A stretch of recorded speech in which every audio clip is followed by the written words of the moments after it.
Hey Mitch, congratulations on selecting the squad. I guess first of all, you must be pleased with the 32 players that you've chosen.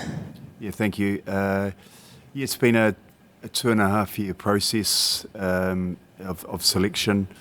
I think most people think you come into a World Cup pre-season and you can be convinced by what you see.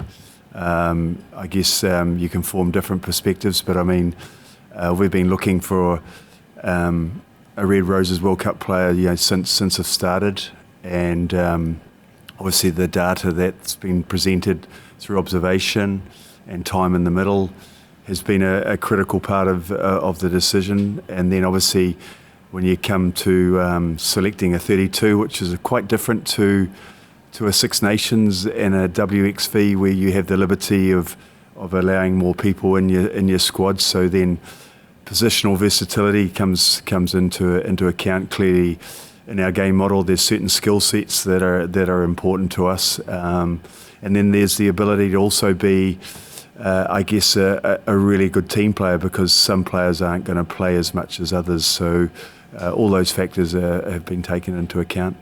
I think everyone knows how much depth the Red Roses have as a squad, and given what they've achieved already. But were there any kind of particular selection headaches that kind of made you, keep awake? Was it hard? Certainly in the last Six Nations, I was mindful of the what ifs. So it gave players opportunities as well, a lot more minutes. To be able to be ready for a home tournament. So there was some considerations in the team plans, during that tournament. As this pre-season has gone along, there was always going to be a tough call on third and fourth scrum half, because we've gone 18-14. We're very lucky to have the versatility of Claude having the ability to play 9. And then there was whether I take 2 fullbacks and 3 wings, or I take four wings and 1 fullback. So that was probably the most challenging area. And then obviously the back row. There's some players that are able to play lock and back row, so we're able to sort of probably go a little bit more heavy in the back row and less in the locks. And how did you tell the players? Beg your pardon? How did you tell the players whether they were selected or not? So basically, I'm really big on advanced communication. So the wider group players, I communicated to them for about a month ago about their expectations and for them to be ready. So firstly, I dealt with the hard disappointment of taking away somebody's dream, for a potential home World Cup or a World Cup. So I was really mindful. I've been in World Cups before where the wider group players are left right to the end, and it's always very, very difficult to give that news. And then obviously with the girls, I obviously spoke to them individually, informally, about getting rid of the anxiety around that selection, and then formally I spoke to them last week in the down week via phone around that. Yeah, they're in the 32 that I believe that can win the World Cup.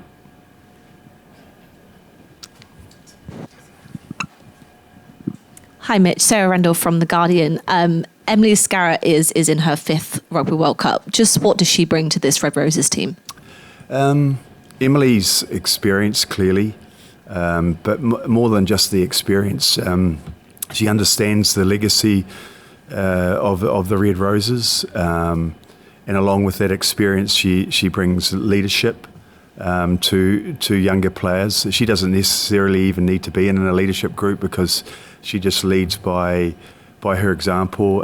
She's very calm in demeanour, and I think she wants to definitely leave the Red Roses in a better place. I think she brings those qualities. And how did you come to that conclusion of taking the 2 fullbacks and the 3 wings instead of kind of the other way around? Well, Ellie can play wing as well. We also got enough time into Emma Singh. She had the opportunity of playing against Italy and France. So playing against France, she might have not otherwise got that opportunity if Ellie was fit. So again, that was a what if that was has allowed us to see her more under pressure. She had a great, she acknowledged it actually, she had a great 30 minutes and then had a really difficult middle period and then got over that, and so she'll be better for that experience. And how has pre-season been for the team? It looked like a lot of fun out in Italy. How has it been from kind of your perspective? Sorry, I missed the first part of your question. Just how pre-season has been in kind of all the different camps, and Italy looked quite special for you and the team. Yeah, we as a heads of department kind of put our heads together and thought, in the planning that through the experience of World Cups, we just and spoke to a number of players. I think Benny Youngs might be around here today, and he was very insightful in the sense that he said that he, over 4 World Cups, he enjoyed the World Cups where it didn't feel like a high performance jail, and I think that little nugget was probably the key to our design. So we've worked really hard into the tournament. We've still got another 3 weeks before we go into the tournament, so we'll continue to work hard, but now we get a chance to test our game and also deal with the what ifs. But I think the spread of home training, interspersed with the actual scheduled weeks of training and camps, and we've just layered stuff really simply. When you come to a World Cup year, it's not about creating a whole lot of new stuff. It's actually about making it even simpler. So we've evolved a couple of things, but we've kept it really, really simple, and everything's pretty much done. And now we get the chance to test everything. Hi John, Chris Nightingale from Sky Sports News. 3 years ago, we saw the Lionesses be the host nation and deal with the pressure of being that and win the competition. How much inspiration can you take from what they did and what they're currently doing now? Oh, you can take a lot. It means a lot to our girls. I think you might have seen some social media footage where they were pretty excited the other night when they finished the game. I just think the Lionesses are, like in 2 tournaments, they've probably demonstrated the qualities. They've clearly got some very strong values that guide them. I think they look like they're really, really clear on their roles. But the fact that the effort that they're showing and the fight. Especially when the game is extremely unfair and going against them. I've really enjoyed their calmness. So I think a lot of those qualities do exist within our group as well. So it's really good to see that they're coming out, and it's certainly allowing them to earn the right. And in tournaments, you have to earn the right the hard way, and they're certainly doing that. But I think the one key part of that glue for them is the strength of their connections. I think there's a lot to learn from that. Hi John, Vicky Hodges from Sky Sports News here. So it's going to be the first time that England women have staged the World Cup since 2010. I just wondered if you've been told any stories about what happened during that 2010 tournament and the fact that it was played at sort of mainly in Guildford. And 15 years on, and the fact that we're here today, the final will be played here at Twickenham Stadium. The impact and how much the game has grown in that short time. We've had the vintage Red Roses in a few weeks ago. I think there's a couple of people in here that were in with the girls, and I just think the stories that they shared about, I guess the roots of the game and where they've come from, and just their stories to get to the point in World Cups was really, really powerful. We obviously, through that connection, take some nuggets out of that, I guess again, to be able to draw upon, because our girls have also got, some stories as well. But just the on Monday when Deborah, the new president, acknowledged the selection of the girls, just the fact that herself and 4 others were. If I'm to be corrected, 4 others were part of the committee that went about, basically the origins or creating the origins of a World Cup in 1991 behind the scenes. And you could just imagine the struggle they had in trying to conquer that. And now we look at where the game is, and we're about to obviously have a home World Cup. That was very powerful. Hi, John. Mitch Phillips from Reuters. Surely can't have been any team, men or women, who have gone into a World Cup on the kind of run of form that England have. How much of your challenge is dealing with that expectation? I think at the end of the day, we before my time, the Red Roses have set a standard, and it's a standard they look to remain consistent. It's something that they're attracted to, and something that only comes through chasing solutions, and really at the end of the day, looking at the ability to be successful with opportunity. They tend to stay away from the risk of failure and talking about those sorts of things. We're a different team from 22. We're guided by different values.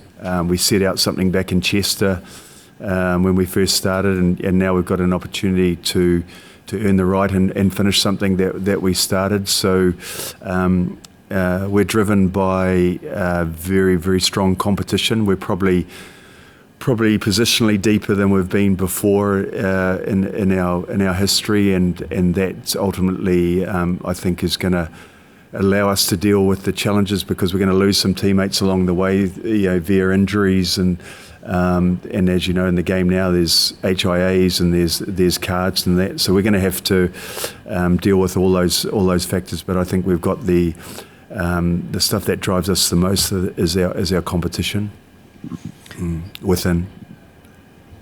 Hi, John. Jeremy Inson from Rugby Pass. What does it mean to you, leading the world's leading team into a home World Cup, and but what pressure does that add to it? It's exciting. You hear this word pressure all the time. It's just a word. You've got to turn it into an action, and some people tend to frame it negatively and see it as, and when you frame it negatively, it becomes more around the risk of failure. Whereas I see this as an opportunity to be successful. So it's going to come down to extremely good leadership that's decisive, and leadership that basically is looking to always chase solutions. So that's where my head's at. That's where my thinking's at. It's not about me. I come second. It's about the girls. It's about the girls realising their potential individually, so that they can become stronger collectively. Time for two more, Victoria and Nathan. Hi, thank you, Victoria Rush. No woman, no try. So just to start with, I wanted to ask, you've obviously had you have a dominant squad here. You've won 55 in 56 tests. Obviously, the defeat being the last Rugby World Cup final. How much has that consistency and dominance shaped the squad and the mindset of the girls? I think winning, and some of the wins we've had in this cycle, preparing into the World Cup, have been tough as well. So there's enough belief. And there's been enough feedback of where our game is needed to improve. I think we clearly know where a lot of our opponents will try and attack us as well. So we try and prepare for every eventuality as well. I think that definitely got that belief, but we also understand that it's a tournament, and that we're going to have to earn the right. We've got to earn the right first through our pool play. So our focus is definitely on our first Test match against USA. That's where everything's driven, and so we won't look any further ahead than that. We'll just remain where our feet are and deal with that. But the belief that we've got, and the way that the girls live the values, and the way that the girls transfer a lot of the language that we talk about into actions, are very quick at doing that once they know the how and the why. And there's a nice look in their eyes at the moment as well. And with Zoe Aldcroft obviously captaining the side into this tournament, what are the key characteristics that you look for in a captain for your squad? She's a winner. She demonstrates quality actions in every performance. She's very, very consistent. I think she just leads by example. Her words aren't cheap. When she speaks, they're very, very powerful. But more importantly, her actions are just incredible. Mitch, my question is just on motivation. In terms of both yourself and the squad, you're a team and a squad used to winning, going into a time when you are expected to win, kind of daily, weekly, monthly over the next couple of months. What is kind of, I guess, like driving you and the motivation that every day you get up for yourself and the players? Yeah, really, at the end of the day, I got to wake up every day and just work out, I guess, where the garden needs to be watered, really. In other words, I've got to pay attention to what really matters. I've just got to stay ahead of the rest. As you can imagine, my mind probably hasn't been in too much rugby over the last 3 weeks dealing with managing people, because that's first and foremost is the people, because you got to, you care about them. And you've got to make tough decisions, because I've cut off the dream of some girls, but I have to make those hard decisions. So now that we've made that decision around who we believe can win the World Cup as 32, it's now a really good chance for me to get my head back into the rugby, and I really do really enjoy the tactical side as well, and I really enjoy coaching and performance as well, because I think that's really the art of where you make your best decisions and probably some of your bad decisions.